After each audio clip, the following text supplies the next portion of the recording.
Grand control to Major Tom. Hello everyone. This is Omar. What's up? Welcome to the podcast, American Me. I am the laziest podcast in the world. Have a lot of issues, laziness and participation and everything. Let me see if the sound is good. Okay, I got it. Anyway, I want to thank you all very much. I hope we're gonna have a good show, about an hour or so. There's a lot of stuff to talk about. You know what's going on. A lot of things are going on.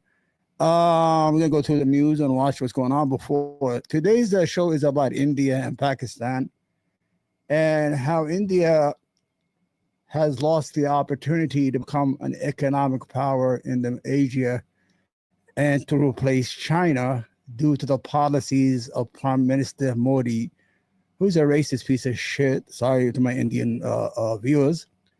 But I see India as this intelligence. Silicon Valley is full of Indians, Google, everything. And this is being wasted in a dumb ethnic strife and ethnic hatred under the goose of the RSS and Hindu Vata, whatever it is called, Hinduism, nationalism. I'm going to get to that. India needs patriotism, not nationalism, because India is a multi-religious state. The ethnicity is one. Indians, the Pakistanis are all Indians. Historically, they are. Some of them became Muslims, some became Christians, and that's what makes it unique. But Marty is an illiterate individual. Let's go first. Let's go to the headline, and then we're going to talk about Marty and what happened over the weekend with the skirmishes between India and Pakistan. Anyway, Trump's direct negotiation.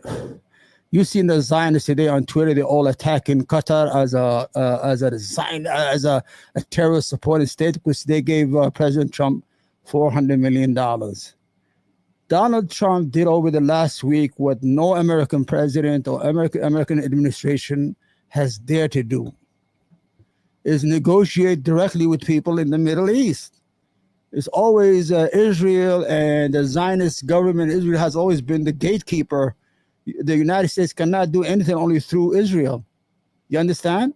But what you have in Israel, you have a 2-year war that has killed and murdered 75,000 people, massacre, genocide. The Prime Minister Netanyahu is a war criminal who's wanted by the World Court.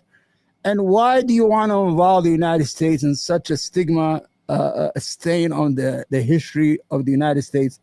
Because that massacre and that genocide that Israel did, it will come. It will eventually have a day where it has to reckon with it. You understand? You don't kill so many people and just get away with it and just make good neighbors. We're going to make peace with our neighbors now. We just killed 100,000 people and we want to deport 2 million people and take their homes, their lands, and make them homeless. And we want to live in the neighborhood. We want to send some apple pies.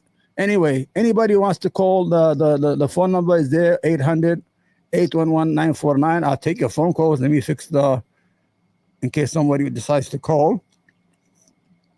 Let me fix the phone. All right. Let me fix it. Great. So what Donald Trump did is he's been at war with the Houthis in Yemen for almost 1 month straight. He's been bombing mountains, caves, everything. And he saw the bill, $1 billion, $2 billion. And he's like, what's going on? So he went to Israel. I know he did. You guys want to share in the cost because we're protecting you? Israel said, no, we don't do that. We're used to getting money from you. You pay us all the time. Every time we go to Washington, we're like, give me. So he tried a different venue. He went to Egypt. He said, listen, because we're protecting the Suez Canal, you got to give us money. Egypt said, you're not protecting the Suez Canal. We don't have no problem with the Houthis. The Houthis are launching rockets and missiles at Tel Aviv. Now, for full disclosure, we have to say this. The Houthis are designated as a terrorist organization by the State Department. As an American citizen, we got to say the same thing. I'm from Yemen, for full disclosure. Don't agree with this movement they have there. They just took over the government with the help of the United States. If you knew the history how the Houthis came to power, you'll go crazy in your mind. So Trump is a businessman. Trump is a retail worker. He used to work in retail. Retail, I mean, he used to rent apartments and sell condos, sell apartments. So he's a salesman, and he's a New Yorker. New Yorkers have the street smart. So he's like, what? It's all about money, Donald Trump. Not even money for him. It's for the United States. He's like, okay, could you give me the bill? How much we lost this month in Yemen? Yeah, it's about $2 billion. Lost a plane that dropped off the boat for $80 million. Embarrassing. And we have 2 ships there, 2 aircraft carriers there, spending a ton of money on maintenances, on the paying, because they are considered in a war zone. So even the American soldiers, they get paid double or time and a half. I don't know how it works. Anyway, so what he did is he said to the Houthis, listen, don't bother American ships, and I don't bother you. They said, okay, thank you. Everybody went home. How about Israel? That's their business. They got to take care of their own business. Israel's like, what? Israel, what? We never do that. You're always paying, remember? You are Goyim. America, you belong to us. You do everything for us. You give us money. You go to war for us. You get your children killed in wars for us. You send your weapons free to us. You watch us murder innocent women and children, and you give us cover in the United Nations. You are our umbrella of everything. We don't pay. Trump said, here's the middle finger. All right, goodbye. And then the hostages. Now, there are sometimes we have different definitions for different people. Israeli who are held by Hamas are considered hostages, but Palestinians who are kidnapped by the Israeli women, children, old, young, are considered prisoners of war. You see the difference? It's racism even in the classification of victims. So Netanyahu, when October 7 happened, he did something. He's like, this is a beautiful opportunity. Let's not let a good crisis go to waste. We're going to use October 7 to destroy Gaza, kill as many people as we can, destroy its institution, its universities, its schools, its mosques, its churches. We will assassinate journalists, women, children, anything we can. And eventually we'll make it so unlivable that they have to leave, and then we can move right in. But we're going to use the hostages as that battle cry. We got to get our hostages out, but you're not negotiation. Most of the hostages that have been freed, or prisoners under Hamas, have been freed through negotiation and what do you call it, truce? Is that ceasefire? So Donald Trump, he knew. He's like, well, we got one American soldier here who's still alive, and one American, and he's an Israeli dual citizenship. He's Israeli and American, and he was a soldier with weapons when he was caught. He was a soldier, so he's a prisoner of war, not a hostage. And the United States came to the rescue of his citizens no matter what they do. And I could appreciate that because I'm an American citizen. If one day I fuck up someplace in the world, I will appreciate if my government came and looked for me. Does that make any sense? Okay. Hello, everyone. Sorry, I didn't even see the comments, man. Okay. So I would appreciate if that happened to me. You understand what I'm saying? So Trump did another thing. He negotiated directly with Hamas, if you want to call it, because the Israelis, even people like Ben Shapiro who were raised in California, they don't want to say Hamas because they want to belong to that club, the evil club, the Zionist evil motherfuckers. Hamas, they have to say that. So what they did is the United States envoy Witkoff, he's a smart guy, he's a real estate guy, he gets shit done when he wants to. When Trump tells him to get done, he gets it done. He called Hamas and said, listen, what are we going to do here? What do you got this boy for? You're not benefiting anything. Why don't you do us a good word, release him for nothing? And you want to have us to harass you no more because we won't have anybody there that we could say is ours. So what they did is Hamas said, yeah, that sounds very smart, you know. Yeah, he's right. I know. If we release the American prisoner, then America doesn't have a skin in the game no more. The United States will not be embarrassed to act on and things like that nature. And they released him under negotiation. You know, I hate with my body and my heart. I hate this, man. I'm gonna stop this if it continues. You know, I got nerve problem. I got nerve problem here. So they decided to go and they did a negotiation, on a direct negotiation with Hamas. They released him. The kid is home. He's in Qatar. And this morning you saw all the Zionist troll on Twitter. Qatar is a terrorist country. Qatar is a sponsor of terrorism. You should give a fucking statue to Qatar, Israel. They're the first one through Al Jazeera that put Israeli pundits on the living rooms of every Arab home and make you look human, you piece of shit. They will do the same thing to America. They're just scared. The second headline, South African, white Afrikaners were accepted as refugees. I got to read from here because I can't see that far. White Afrikaners arrive as refugees. White South Africans arrive at Dulles Airport as refugees under Trump's order. A group of about 50 South Africans arrived. Now, I'm going to be honest with you. You know, they always say, they always make up this story. They're like, oh, the South Africans, they're killing the farmers. It's not true. There's crime in South Africa, but it's not. It's an equal opportunity crime. It's just about criminals trying to get away with something, and there's no killing. And they say, oh, they're taking away the the African land, the farmers' properties, their farms. Not true. You know, you got to be honest with each other as Americans. We got to be honest. Don't believe the hype. They do have a law of taking land that's abandoned. Let's say there's a piece of land that nobody's using. It's abandoned. The owner don't use it no more, or they moved, they left the country. Then under the new law, the South African government has the right to take it and turn it over to a black farmers, because it has to be, there have to be some form of justice in the country when you have 7% of the population controlling 70% of the wealth. You know, you see how it gets a little bit no good. So I don't know why Donald Trump. I don't know why he did that. I have no idea. I can't see that far. And I said I can't see, guys. So I can't see that far. I wish I can. So the South African refugees, they are in America. It's a charade that Donald Trump is doing. Sometimes it don't make no sense. It just sometimes you know, you got to call balls and strikes. You can't just say, oh, because they say so. So no one is killing our South African farmers. You could look it up. There's some crimes, yes. Has some South African farmers have died? Yes. So is black. It's you know, there's crime, there's poverty, there's crimes all over. Do we condone it? No.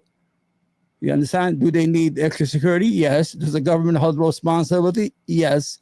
But there's there's a law to redistribute land, but not directly from people who are using it.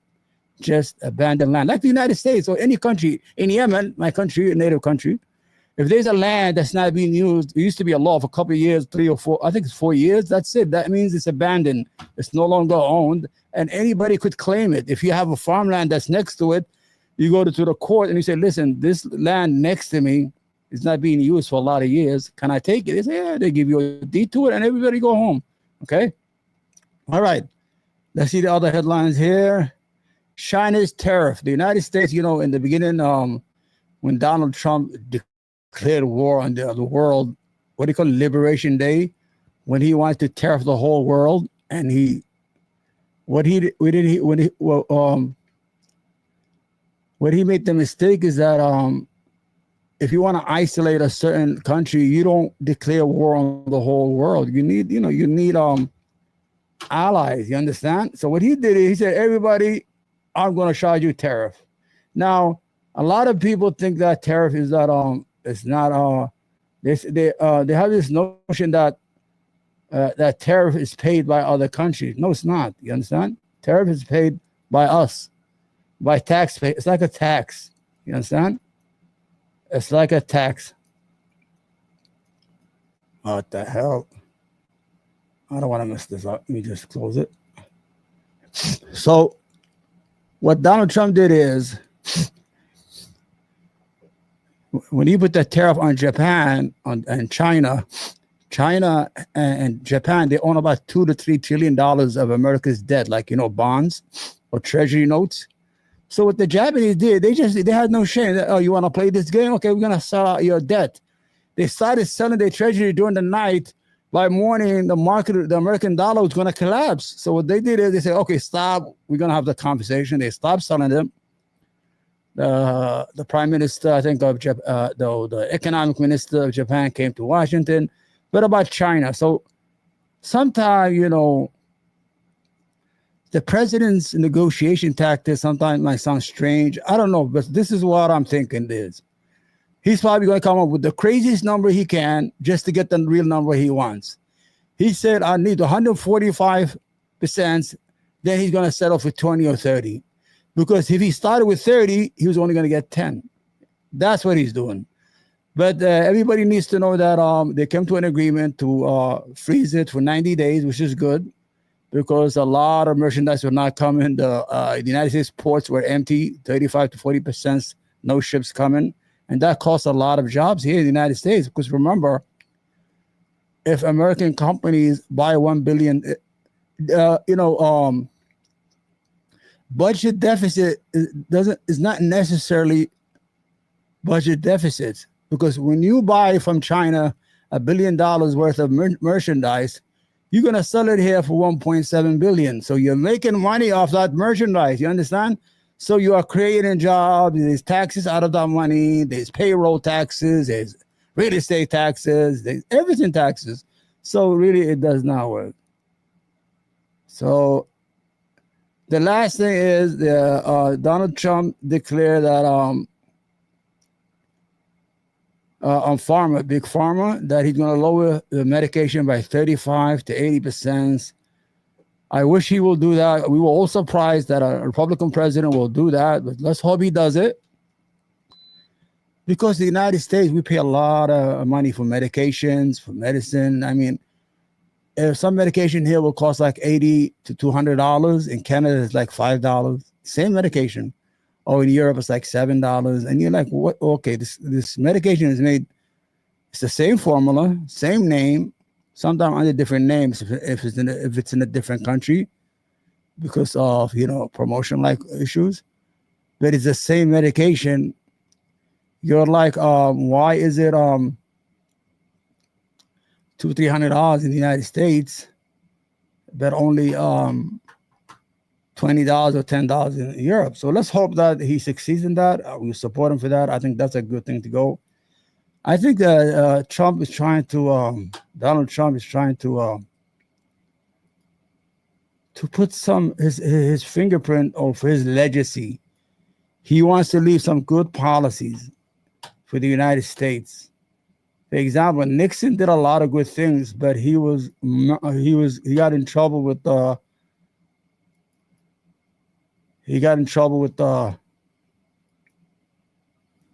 do you call it? With I forgot, man.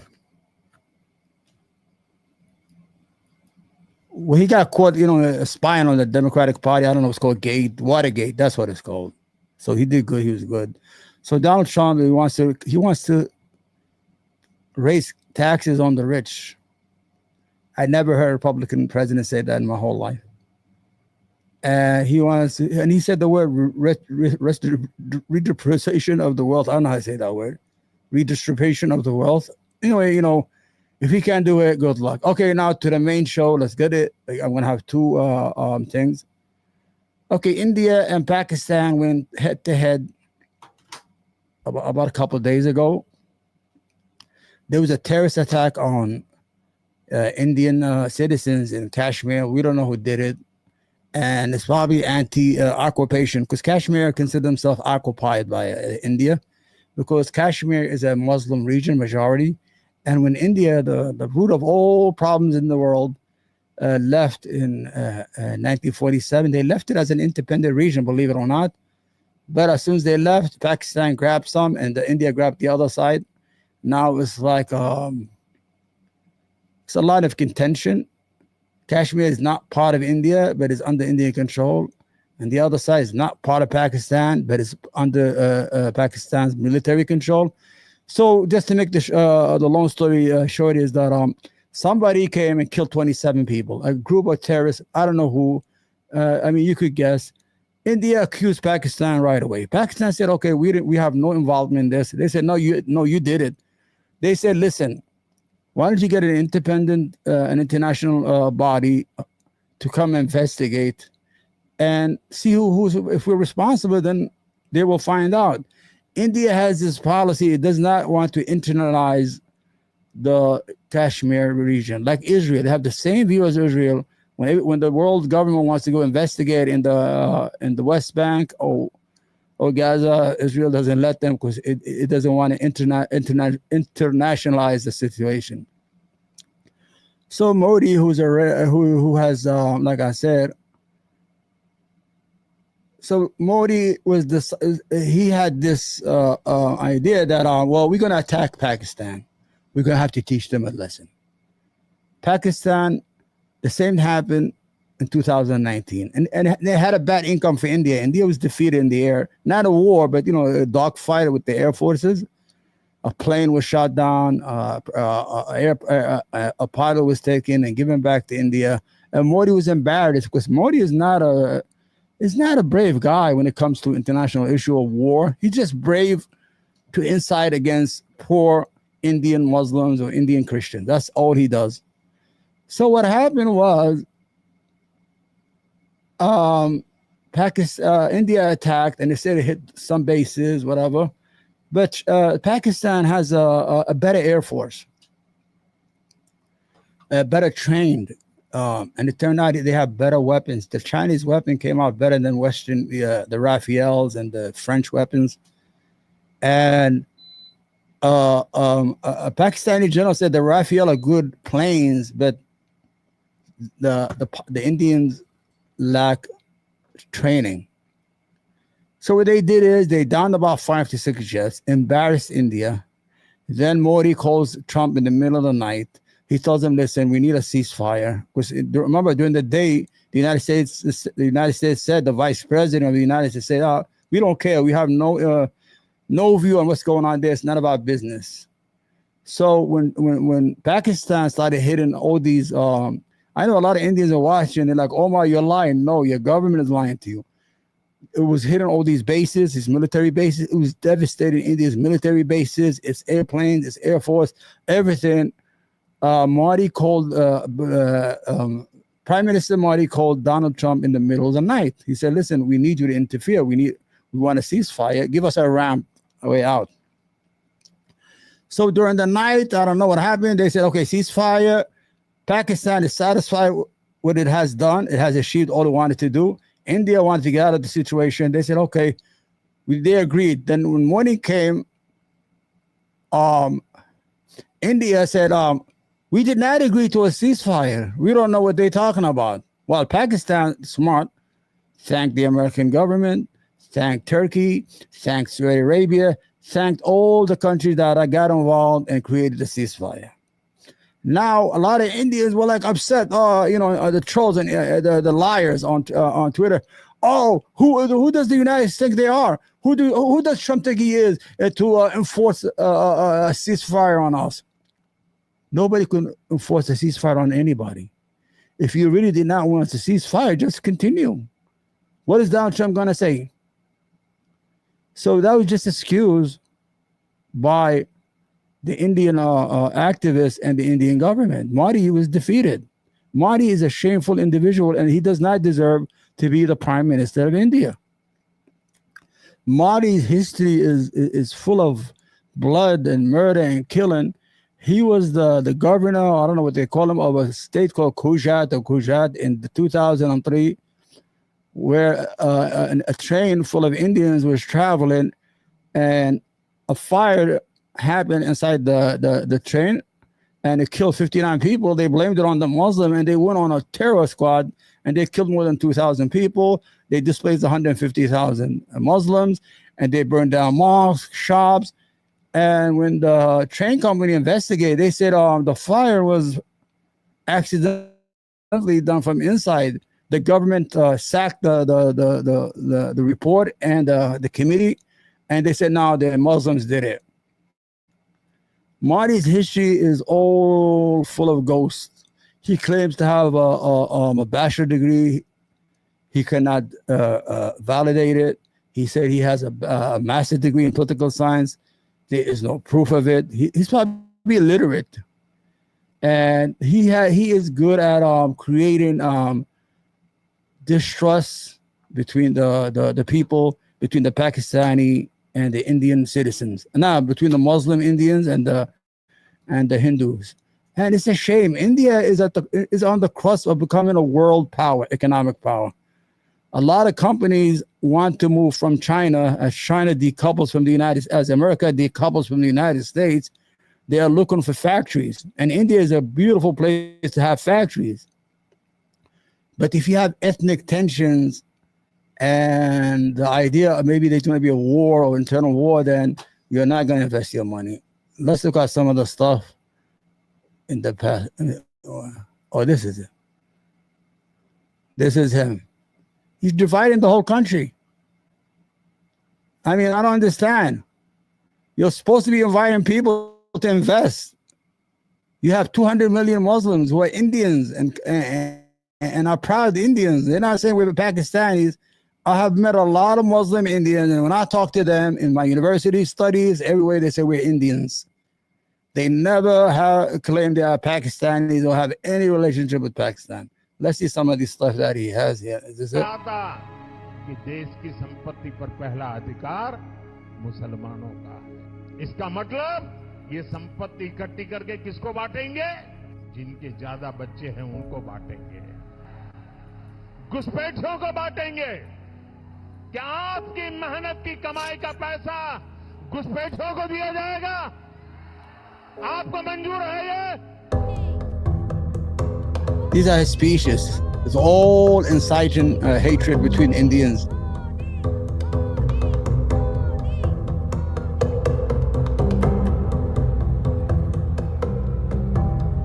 See? The election commissioner said that he does not want to give any comments on the matter. I'm really surprised and shocked.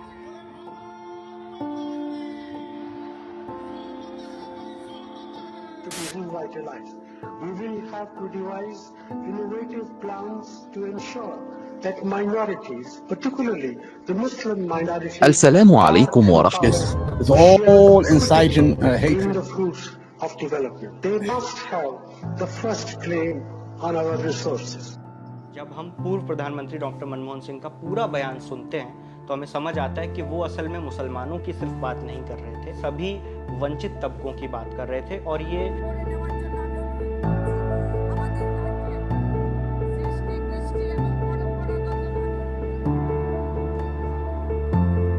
I can't see all that stuff. I'm gonna apologize to you.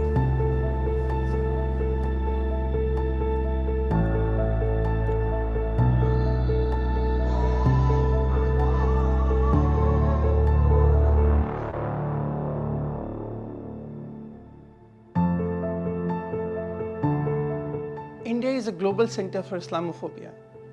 It's a country where 200 million Indian Muslims fight for their existence. And in that scenario, the kind of hate coming from the Prime Minister himself is terrifying. ये संकल्प पत्र जनता को समर्पित किया जाए।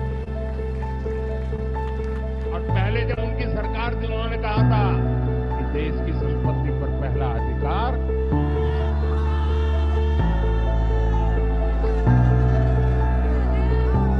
We don't have a discrimination of minority as well as the majority.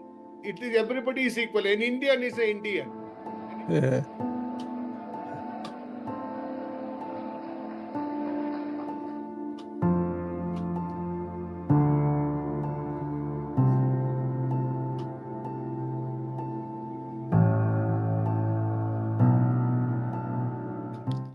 That's all I'm just, thank you. So what I'm saying that, as you can see the video during this election, I'm not gonna make you watch anymore than you need to. No, I'm gonna let you watch the propaganda after the war. So the whole idea, India has 1.4 billion people. India is growing. India has a lot of potential to be a great, great nation. I mean, great financially. They have the opportunity to uplift hundreds of millions of people from poverty in India. If you go to India, a lot of people tell me a lot of stories that are, man, that are sad how people walk around naked. Some city, they defecate in the street.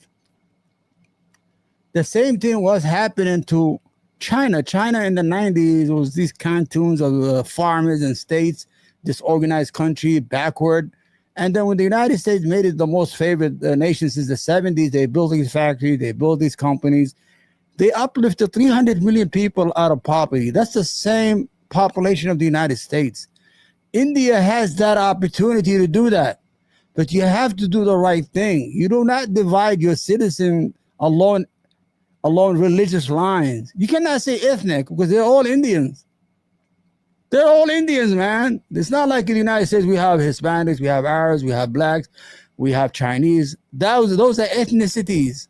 But in India, it's very simple. You just have a big. Let me give you an idea. When I was a young kid, junior high school, 7th grade, we were studying social studies. My social studies teacher, Mr. Siegel, gave us the first book. We were studying India. You know how he started describing India? He said, India is the biggest democracy in the world. He said, the reason I say that, at that time, there were 800 billion people. Not 1.4 billion, about 800 billion. And he said, it is the most successful democracy outside the United States, where it has different groups of religious stripes and everything, but they live under the umbrella of a democracy. Now, when I look at India, I'm like, what's going on with this guy? You don't need this guy, man. This guy, let me see. Oh. This guy is bad news for India. He has nothing to offer. He's already lost 2 skirmishes with Pakistan. He has embarrassed the Indian military, Air Force twice in the last 5 years. You understand? So the whole idea is, I'm going to need that in a minute. So I'm going to leave it on. I just, I feel bothered, man. So going back, that India has this great opportunity to enjoy economic prosperity instead of just being just call centers and things of that nature, where the great minds of India are migrating to other countries. Engineers, India produces a lot of great engineers, and these engineers are going overseas to make their money and leaving their homeland. That the reason for that, because when you have people like this guy, you're not going to do anything. You're just building up your country for chaos and probably a civil war in the future, or a destructive war that's going to destroy the country's fabric. That's what's going to happen. Okay, hold on. Revelations forced America to intervene is what we are learning. S. J. Shankar, Ajit Doval briefed US and Pakistan's nuke moves. Wait, hold on. Revelations forced America to intervene is what we are learning. S. J. Shankar, Ajit Doval briefed US and Pakistan's nuke moves. India exposed Pakistan's use of civilian flights. See, this is all lies. When you're losing, you got to make up a lot of story. They were using civilian aircrafts to hide. Shut up. In combat. US ceasefire push was intensified only after India informed the US about what Pakistan was up to, is what we are learning. Yeah, they were sneaky. About the fact that civilian aircrafts were being used almost as cover shield by Pakistan. Remember, we told you earlier as well about the fact that even when intense activity vis-a-vis, the firing was on and India's defense system was bringing down one drone, one missile after the other, as informed by the forces as well. Pakistan had kept its airspace open. This is something that External Affairs Minister Ajit Doval has told the US about, and also briefed the US on Pakistan's nuke moves.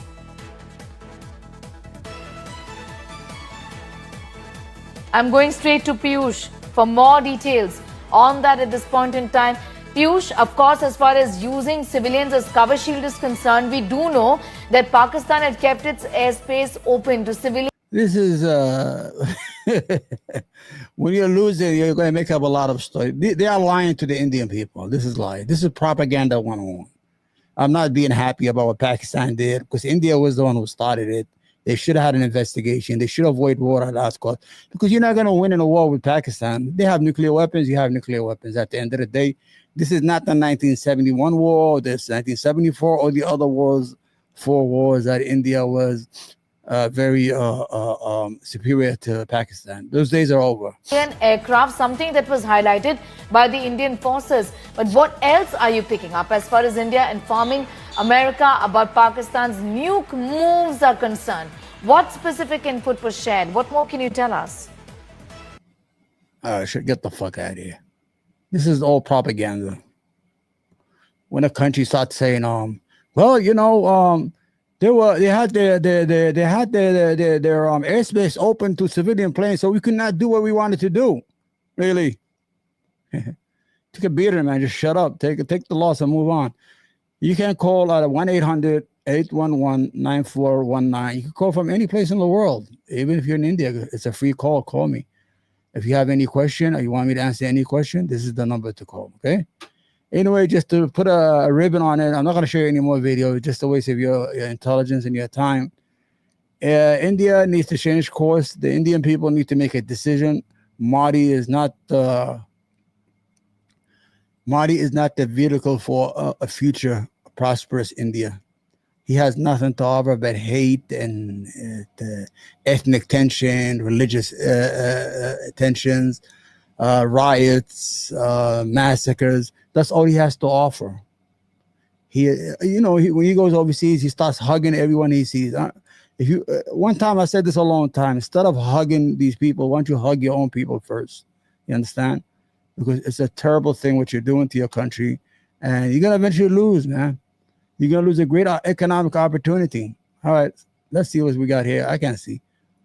Foreign Minister, are you? Okay, wait. We gotta go to Israel. Hold on. So as you know, you see that Donald Trump has bypassed Israel. So the usual suspect, Mark Levin, who claims to be a constitutional scholar, and Ben Shapiro, who has his loyalty mixed up. Here you go. Let's listen to Ben Shapiro first. The Middle East is filled with terrorists. Wait. Hold on. The real enemy that we have is not Iran, which is an enemy. It's not Hezbollah. Okay, first of all, I need you to listen to this. Okay, this is former minister. His name is where are you? Hood. Is that it? Okay. This is former Prime Minister of Israel, Ehud Olmert, telling I forgot her name, Christina Manapur, that the real enemy of Israel is not Iran, but it's Netanyahu. Let's listen to him. All right. Iran, which is an enemy. I will say it. The real enemy that we have is not Iran, which is an enemy. It's not Hezbollah, which is an enemy. It's not Hamas, which is an enemy. The real enemy is from within. The messianic, crazy, extreme groups of Israelis that think that they can kick out the Palestinians and annex their territories. Now, the problem I have with this fucking guy is he was prime minister once. He had an opportunity to make a peace deal with the Palestinians. He never did. He just did the same thing that every prime minister does. Now, what he's saying, there's a big danger in Israel. That danger is you have a group of Messianic Jews who are religious nut jobs, who are mostly settlers who settled the West Bank, about 1 million people now. And these people have weapons. Now they have more weapons because their leaders who were once on the list of terrorists, Ben Gvir and Hemshrak, I don't know what his name is, they are giving them weapons. Now, these guns are not going to be for the Palestinians. One day they're going to be turned against the liberal Jews inside Tel Aviv. And they deserve it too, because they, when they go to protest, they never protest for a peace treaty. They're just protesting till the hostages come home, but keep on killing the Palestinians. So Israel hopefully is not going to last. Let's pray that it's going to collapse. And as a government, and they'll have one real government, Palestinian Jews living under an umbrella of a constitutional state. I'm fighting against them, I'm campaigning against them, and I think that this is incumbent upon the Israeli government and Netanyahu. Unfortunately, Netanyahu depends on them politically to the extent that he closes his eyes and he allows them to do things which are totally intolerable and unacceptable. Yeah. That's it. There you go. Okay, well, next video. Americans that are really sick and tired of the narrative that we're constantly told that we're supposed to hate some country that's. This is Marjorie Taylor Moore. I have never agreed with her on anything in my whole life, but I agree with her on this. The United States should not be used by Israel. American children or young men should not be used as weapons of war for Israel, because they're afraid to do their own wars. A lot of people don't know that. Israelis don't like land wars. You understand? Yeah. Let me see. Oh, here you go. Overseas that maybe we've never been to. We don't know anything about that country, but we're told that they're the greatest threat to our freedoms and our democracy, and that we have to go to war with them. We saw this. We'll go back to Vietnam. We went to Vietnam and we lost thousands and thousands of American soldiers, and we lost that war. We went into Iraq. We were told we were to look for weapons of mass destruction. Well, we didn't find any, but we ended up being stuck in the Middle East for a long time, and then ended up in Afghanistan looking for Osama bin Laden, and he wasn't there either.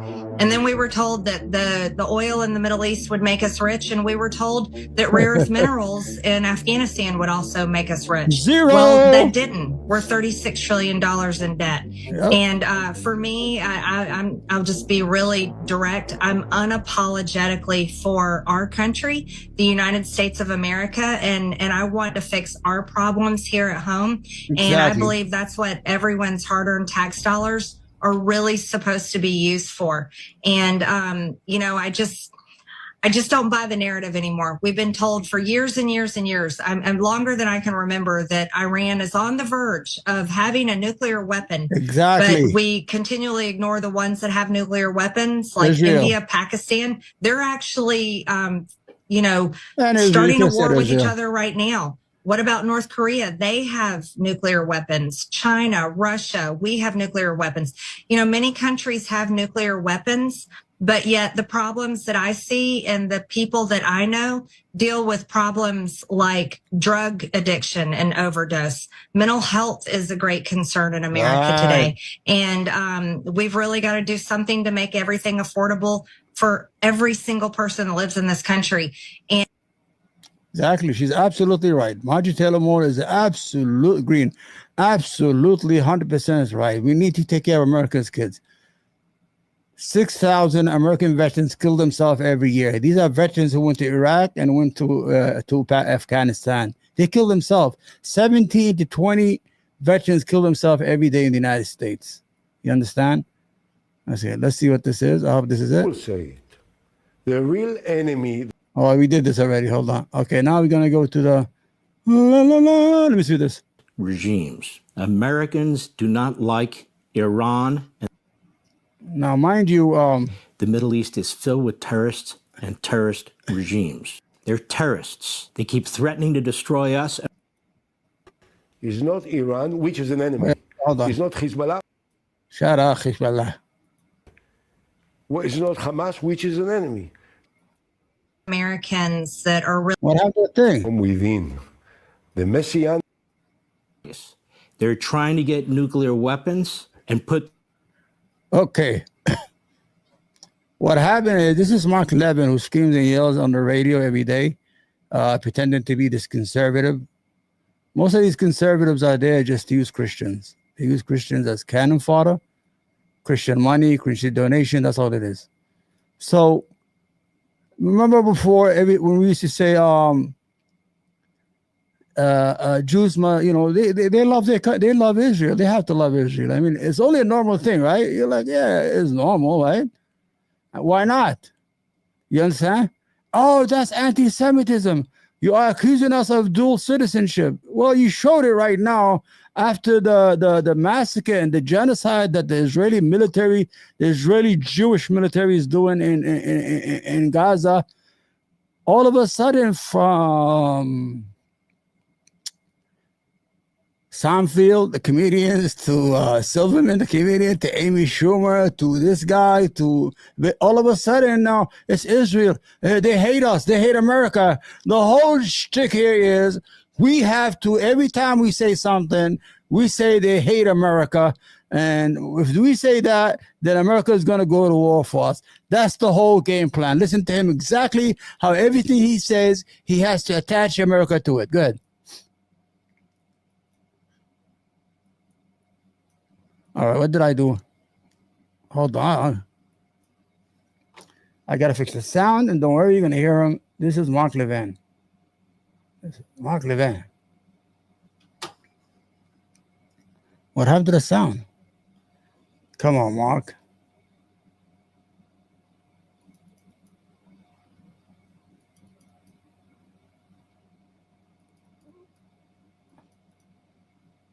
What happened? Hold on. We're going to start from the beginning. Americans do not like Iran and the regime that runs it. They're terrorists. They keep threatening to destroy us and our friends, the Israelis. Never. They're trying to get nuclear weapons and put them on intercontinental ballistic missiles. We reject it. I speak for tens of millions of red-blooded Americans. I speak for Christians and Jews and others alike. Right. This is the view You don't of speak the for American Christians, right? people. Speak for yourself, That's number man. one. Americans hate Hamas. Oh, here we go. We hate terrorists, right? Butchers, right? Nazis, right? We hate men, right? That kill babies, right? That decapitate babies, yep. That rape women, right? And burn people alive. I'm with you. And attack young teenagers at festivals. Yep. We hate them. We despise them. We got real questions about Saudi Arabia and Saudi Arabia's role in 9/11. And the more that comes out, as the FBI just released some information about 6 to 8 months ago, the worse it looks that Saudi Arabia did in fact have a hand in helping al-Qaeda attack us and kill over 2,000 of our fellow citizens. Right. That's what we Americans reject and believe. We know who the good guys are. 80% of us support the state of Israel. Right. Our holy land for Jews and Christians. Okay, I'm going to bring it back because I was busy with the phone. So somebody called. I don't know if somebody called. I'm going to bring it back. So the whole tactic here by Zionists are, he's a Zionist. He doesn't. He's a Zionist first and always be forever. Him, Chuck Schumer, all these guys who pretend to be we are Americans. They hate us. No, nobody hates us. You know who hates us? Israel. The reason they hate us is because they want us to fight their war and give them our money. That's why Donald Trump has had a fucking enough of these son of a guns. You understand? You know why?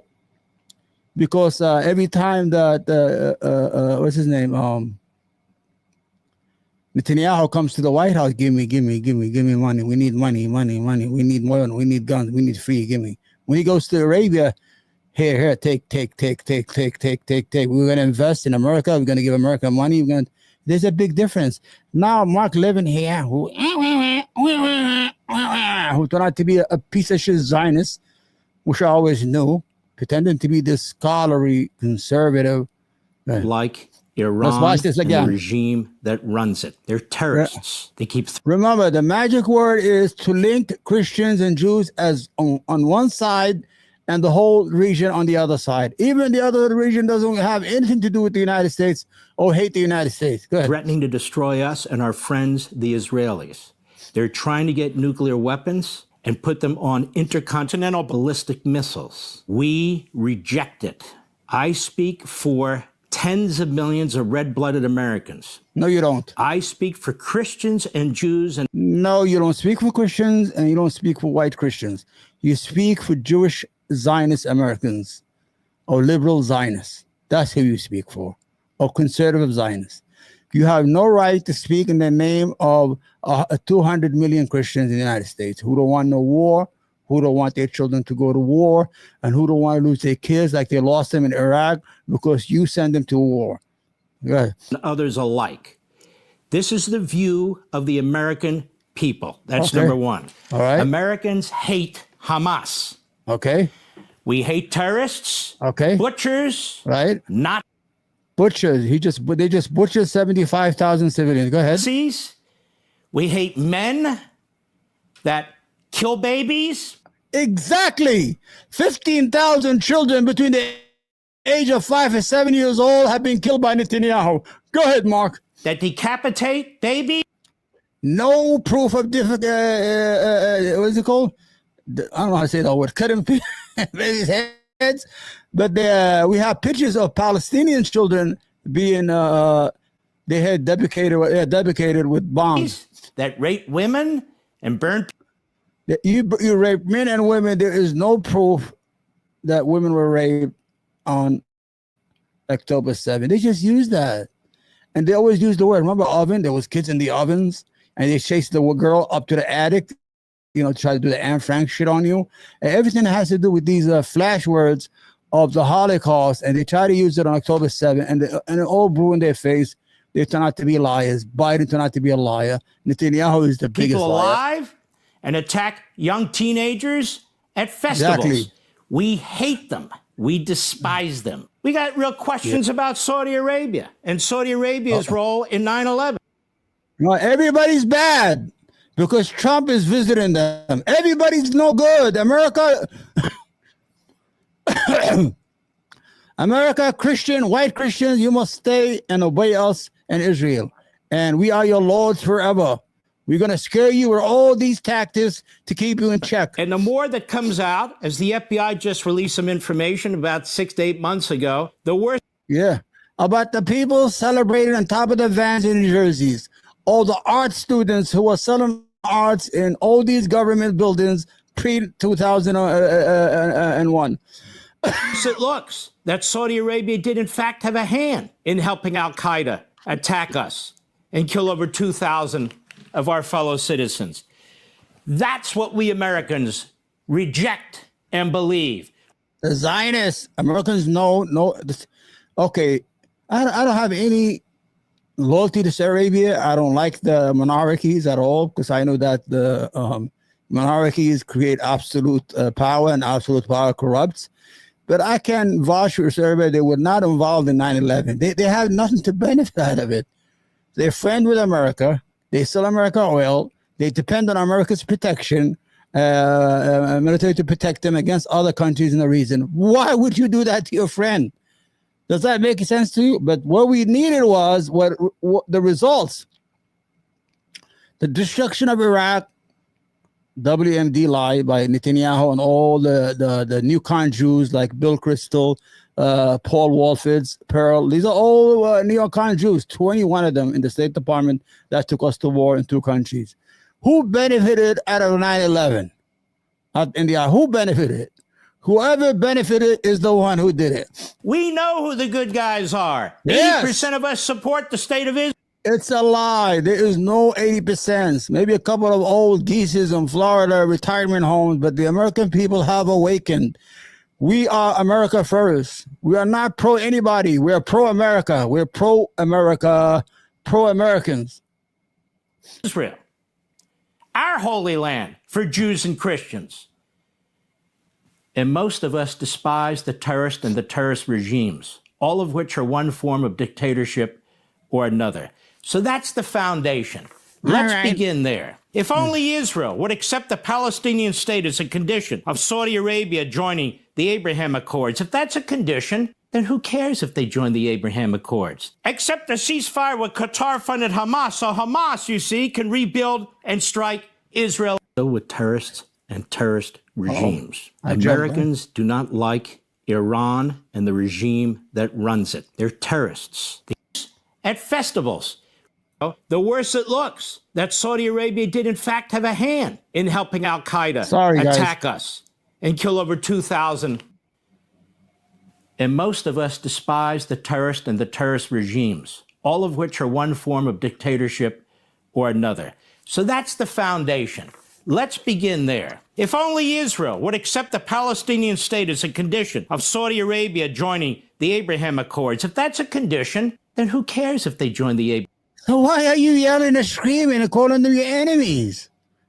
You know you want them to do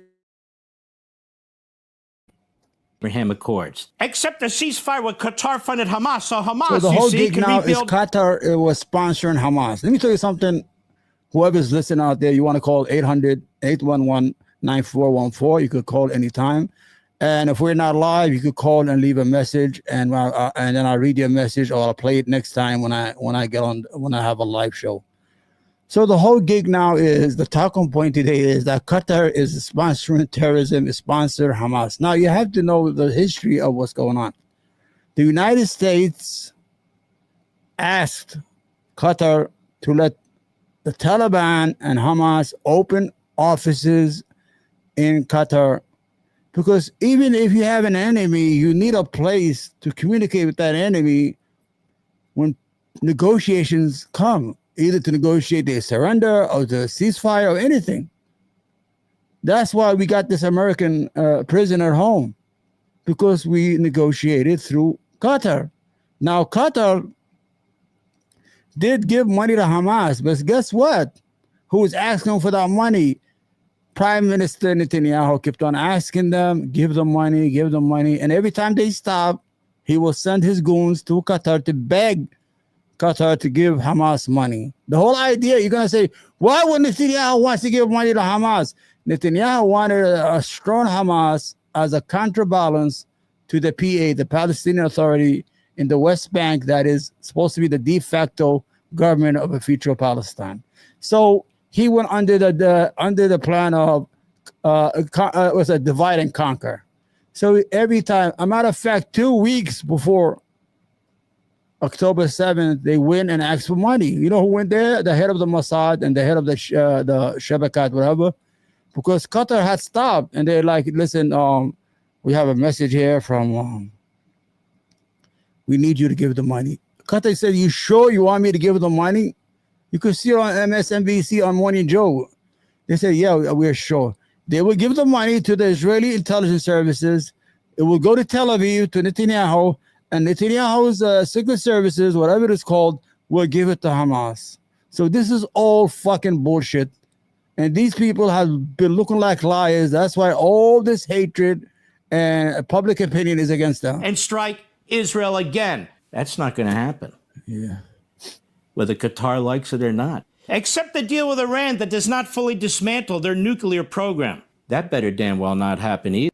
I have this question is, how come 7 million Jews in the Middle East are allowed to have 200 nuclear warheads, no inspections, no, without anything, but 2 billion Muslims are not allowed to have nuclear weapons?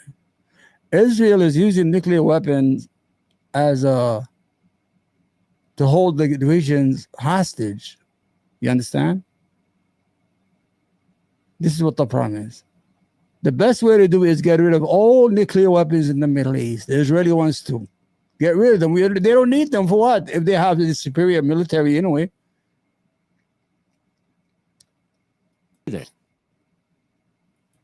Middle East is filled with terrorists and terrorist regimes. Americans do not like Iran. All right, go fuck yourself. Let me see if I still have this. Crazy. That's not it. I'm looking for Ben Shapiro. Is that him? That people have died of stuff. Part of the narrative. Things publicly. There you go. So Steve Witkoff, again, I do not think is a good negotiator. Okay, ladies and gentlemen, I introduce you Ben Shapiro. Ben Shapiro, you see, the yarmulke is getting bigger and bigger. The more he loses subscribers, the more he put on the yarmulke. because he has lost all his hardcore young Christian conservatives because he was lying to them. Oh, America first. We got to protect America. America doesn't care about your feelings. We got to do this. But every time Israel happens, he'll run right in there for cover and loses his mind. Let's see what he has to say about the $400. You know, Qatar gave Trump a $400 million plane. Good for them. They're smart. Instead of giving that money to lobbyists in Washington, just give them directly to the president. Ridiculous things publicly. So Steve Witkoff, who again, I do not think is a good negotiator. I do not think that Steve Witkoff has demonstrated his bona fides along any lines. So far, all of the hostage deals have essentially been kind of mediocre in the sense.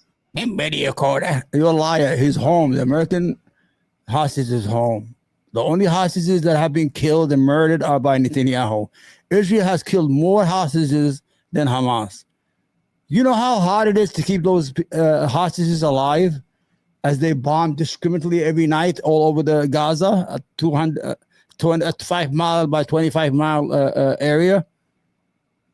You know how hard it is to keep them alive, move them from place to place as Israeli bombers are bombing everything in sight? You got to give credit to those people. That maximum pressure has not been exerted on the bad guys. Yesterday, Witkoff said, we want to bring the hostages home, but Israel is not willing to end the war. Sure. Israel is prolonging it, despite the fact that we don't see where else we can go, and that an agreement must be reached. There's currently an opportunity window we hope Israel and all the mediators will take advantage of. We're putting pressure on all the mediators and doing everything we can to bring the hostages home. It is not Israel's unwillingness to end the war that is leading to hostages being taken. That's like blaming the police for the kidnappers not releasing the hostages. Actually, but Israel has kind of mediocre. I keep on pressing the wrong, kind of mediocre. I keep on pressing the damn wrong button here. So the whole idea is that Witkoff is bad because he's a Jewish American who negotiated, who went to Israel. He saw what Netanyahu's doing. Netanyahu does not want the hostages home. Netanyahu wants to keep the hostages as a card to continue the chaos and mayhem and destruction of Gaza. His whole ultimate goal is to get rid of the Palestinians. He doesn't give a damn about the Jewish hostages. He didn't give a damn on October 7th. The majority of Jews were killed by the Israeli military. If you remember, one of the spokesmen for the Ministry for Israel was on TV. He said we had 1,400 burned bodies that we had to use DNA. 1,200 of them were Israelis, and 200 of them was Hamas members. Now, the question any logical person will ask, well, how did they burn so bad? Hamas doesn't have that kind of weapon. They don't have Hellfire missiles to burn people alive to crisp. Most of the people were burned inside cars trying to go back to Gaza. And let's say if Hamas had that weapon to burn people, why would they kill 200 of their own members that they had to do DNA to see if they were not? You see, you have to ask yourself real questions. And don't believe these people are liars by nature. One is Israeli Jewish scholar, his name is Elon Pape, who hates Israel. And he's an Israeli scholar out of Oxford. He said, I don't believe any word that an Israeli government official say. If it was 3 o'clock in Israel, and I asked him what time it is, and he says it's 3 o'clock, I would not believe it. You understand? Let's go. Let's follow Ben Shapira's hypocrisy. It's not Israel's unwillingness to end the war that is leading to hostages being taken. That's like blaming the police for the kidnappers not releasing the hostages. No, actually, that's up to the kidnappers. Hamas could end the war today. They could have ended the war October 6th. They've been asking for, yeah, they did. On October 8th, they said, now I'm going to teach you a little more. I know you want to listen to this asshole here. The whole objective with Hamas was to kidnap people in order to trade them for prisoners. That was the whole deal. There was no destruction, but Israel came with the Hannibal doctrine to kill all the Jews in sight, killed everybody, started bombing everything in schools, and started killing their own hostages, man. These people have no mercy, and I fear them. Come on, stop. With Iran on Sunday after a meeting, but the 6th, it never had to happen in the first place. Meanwhile, all of this is part and parcel of broader negotiations happening over the Iranian nuclear program. According to the Wall Street Journal, the United States said it was encouraged by talks with Iran on Sunday after a meeting, but the two sides remain divided on key questions, including whether Tehran will be allowed to enrich its own uranium. Well, I mean, that is the key question. That is not one key question. That is the key question. The United States should have no interest in a deal with Iran where Iran continues to develop nuclear missiles. That is ridiculous. Anything that allows them the capacity to continue to develop nuclear materials, which can then be tied to their ballistic missile program. They had a deal where Iran could enrich to 3.67%. What the hell? What is going on? What I got here? I should hurt. Anyway, so something was biting me over there for a minute. So they had a deal with Obama. They could enrich about 3.67. The Israelis don't want them to do anything. They don't want, they have murdered more Iranian, what do you call them? Physics, nuclear scientists. They killed them inside here. They assassinate them. Israel has assassinated about 7. Imagine if Iran was assassinating American scientists. Israel is a parasite in the Middle East, man. It's a parasite on America's foreign policy. It's time to say America for the Americans, America for the whites. Program is insane. The United States should not be party to that. That is the JCPOA. That is the thing that Donald Trump labeled the worst deal in history. The United States should not be conceding points to the Iranian government. Again, Witkoff and Iranian Foreign Minister Abbas Araghchi met for 3 hours in the Omani capital of Muscat in their 4th round of negotiations since April 12th. After the meeting, the U.S. cast the latest talks, mediated by Omani officials, as positive and said the diplomacy would continue in the near future. Iran's foreign ministry spokesman said talks were difficult but useful in better understanding the U.S. position. Now, again, Iran has another goal in these talks. If they can't get a bad deal from the Trump administration, and again, I have faith that President Trump is not going to cut JCPOA Part 2. It would be a rejection of his own legacy. If Iran has another goal, it is delay. And a delay for Iran is as good as, I think that Steve Witkoff has demonstrated his leading to hostages negotiations happening over the Iranian nuclear program, according to the why can't I do the right thing? With Iran on Sunday after a meeting, but the two sides remain divided. I remember in 1992 or 1992, when the same Jewish pundits, scholars, I don't know, scientists, people, had they been saying Iran is 6 months away from acquiring nuclear weapons. 92, right? 2002, 2002. That's almost 35 years ago. They've been saying the same thing. You heard Margie Taylor Moore before in the other video. They've been telling the same lie to scare Americans. They're about 6 months away from having a nuclear. What are we going to do? They're 6 months. They're 7 months, 8 months. You're fucking full of shit. Iran said, we can make nuclear weapons, but we don't want to. And we have it, and we could make it in a week now if we wanted to. But we decided not to do it. You understand? On key questions, including whether Tehran will be allowed to enrich its own uranium. Well, I mean, that is the key question. That is not one key question. That is the key question. The United States should have no interest in a deal with Iran where Iran continues to develop nuclear missiles. That is ridiculous. Anything that allows them the capacity to continue to develop nuclear materials, which can then be tied to their ballistic missile program, is insane. The United States should not be party to that. That is the JCPOA. That is the thing that Donald Trump... Let's say Iran had nuclear weapons. Let's say. Why not? What kind of country have... everybody has. The United States has nuclear weapons. Russia had nuclear weapons. There was a 40, 50-year Cold War of cat and mouse and many events that could... But everybody's scared to use that weapon. That weapon is not to use. It's for deterrence. Let's say Iran had a nuclear bomb. Do you think when we're going to get up and just hit Washington with it? They will be decimated. There will be a big hole in the Persian Gulf, what used to be called Iran. So all this scary tactics is all full of shit. They just want the Jewish state to have a monopoly on destructive violence in the Middle East and use it as a vehicle to blackmail those other countries in the region of what we could do to you. Even if they had the nuclear weapons, so what? What are they going to do? They're going to use it the next day for what? just to get destroyed and get 70, 80 million Iranians killed? So this is all lies, man. This is all lies. They just want to get America to go to another war and destroy another country and get their children killed. White people, be careful for your kids. They want to kill your kids because mostly are poor whites and poor blacks that go to die in Iran, in the Middle East. Usually it's them. Let's say. Labeled the worst deal in history. The United States should not be conceding points to the Iranian government.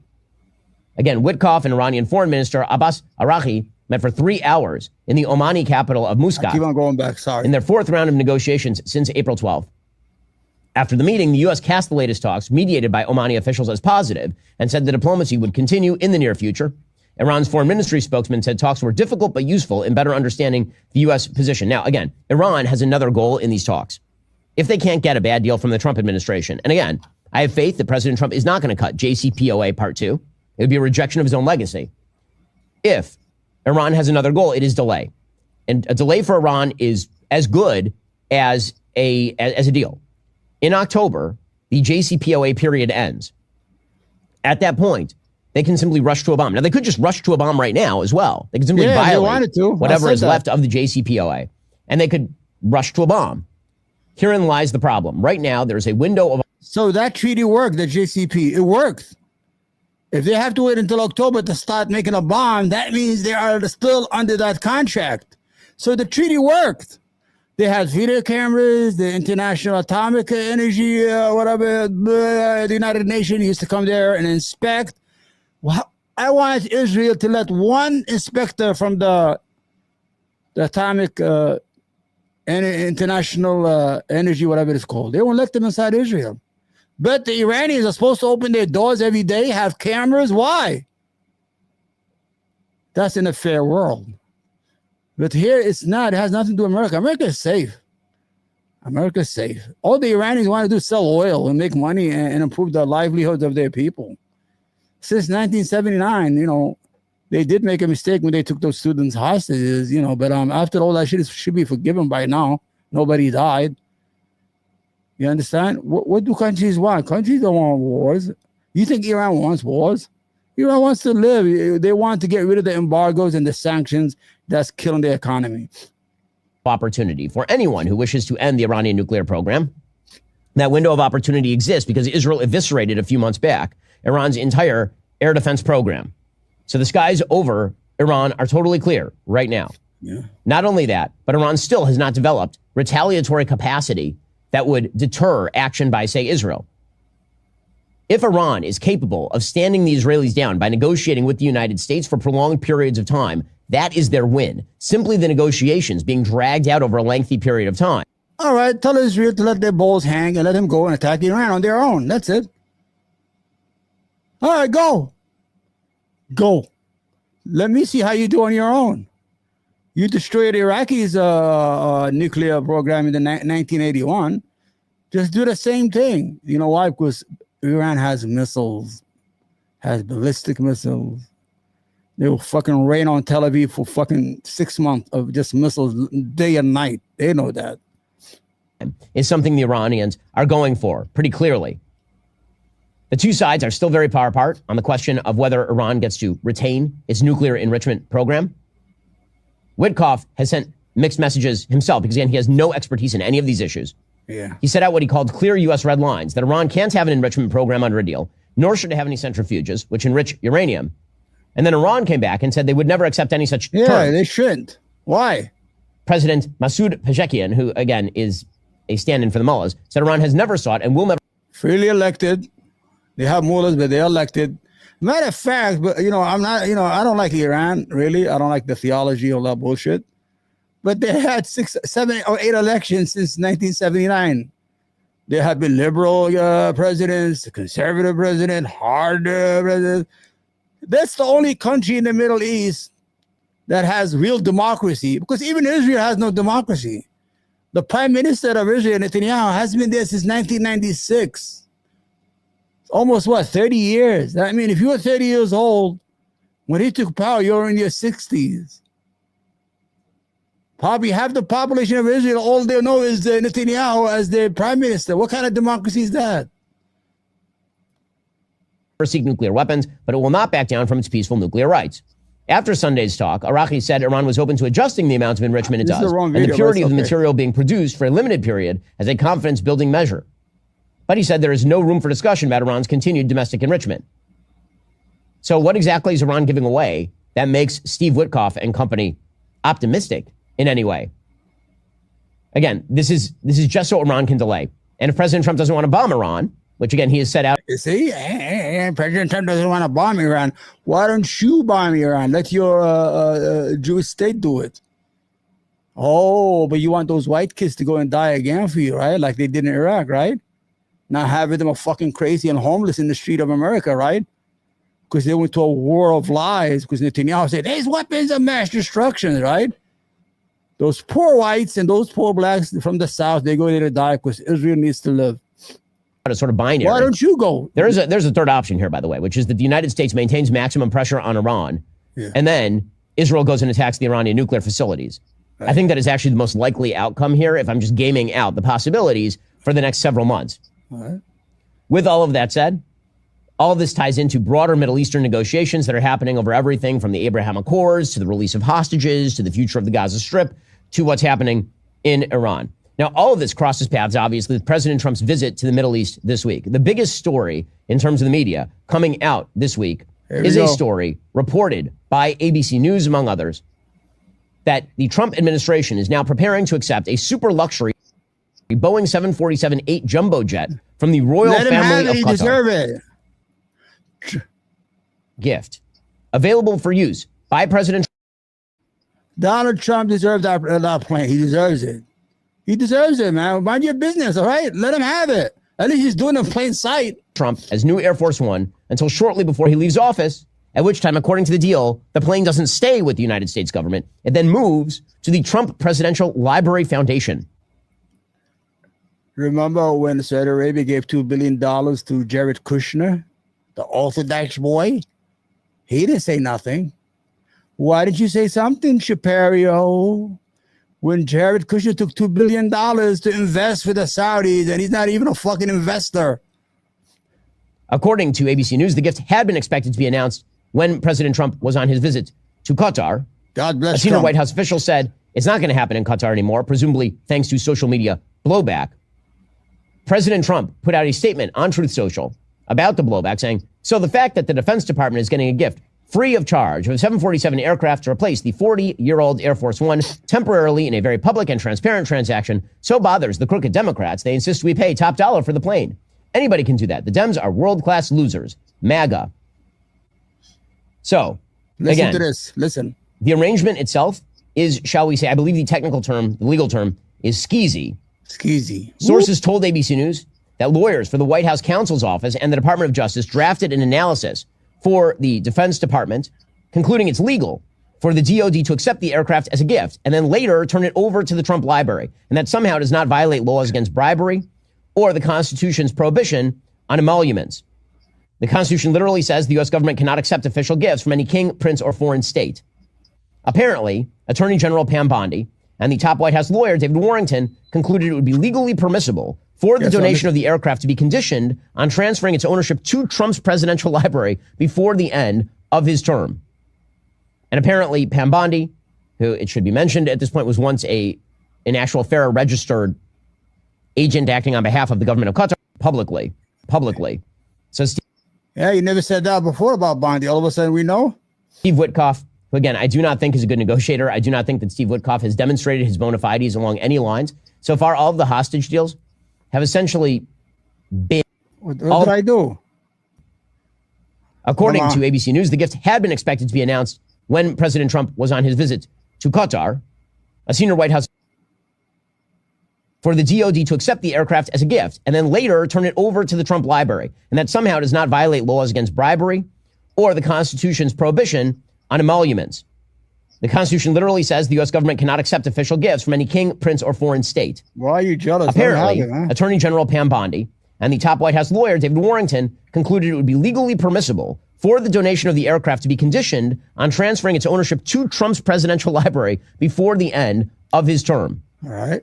And apparently Pam Bondi, who it should be mentioned at this point was once an actual FARA registered Go ahead. Agent acting on behalf of the government of Qatar provided a legal memorandum addressed to the White House counsel's office last week after Warrington asked her for advice on the legality of the Pentagon. I think it just finished. I always picked the wrong video. I didn't get the whole full video because he goes on to say that people should not give money to politicians, but he doesn't want to mention AIPAC. AIPAC owns the United States government. Imagine 97 senators out of 100 get AIPAC money. Almost every single congressman or congresswoman get money except like the squad of 4 or 5 people. So we had a good show today. Nobody called. Eventually people called. The number is 1-800-811-9419. You could call anytime, leave a message, and I'll play it. Then I'll answer the message anytime you want to. We had a good show.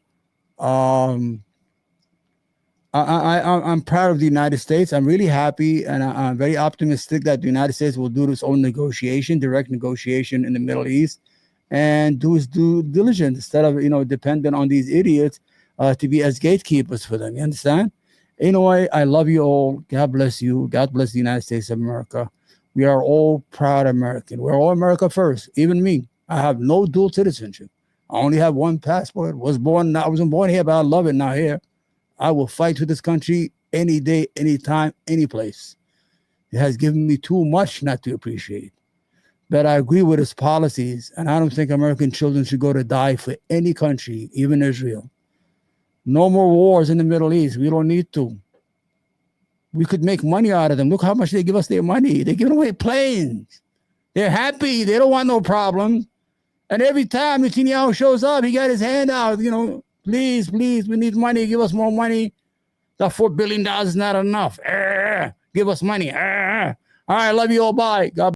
Yeah, bitch so bad I wanna shoot like hoops while I'm riding in the coupe. I got what you want, it ain't nothing but a loop. Don't listen to friends, they don't know what's best for you. I want you, yeah, bad I wanna shoot like hoops while I'm riding in the coupe. I got what you want, it ain't nothing but a loop. Don't listen to friends, they don't know what's best for you. I want you, yeah, I wanna shoot. Girl, you too bad for me not to press you, yeah. Young fly nigga, I don't follow all these rules, yeah. Bitch, I'm making tunes, I ain't missing, I won't lose. Let's go to an island where the water around is blue. I got 2 bad bitches in the coop. 42 in the bottle, glasses on full too. Ain't no games, I ain't playing, I want you, yeah. Take a trip, let's go shopping, I got blues, yeah. We got options you could choose. Yeah, you want it, I can buy it, ain't no rules, yeah. I'm just saying, let me help you upgrade you, yeah.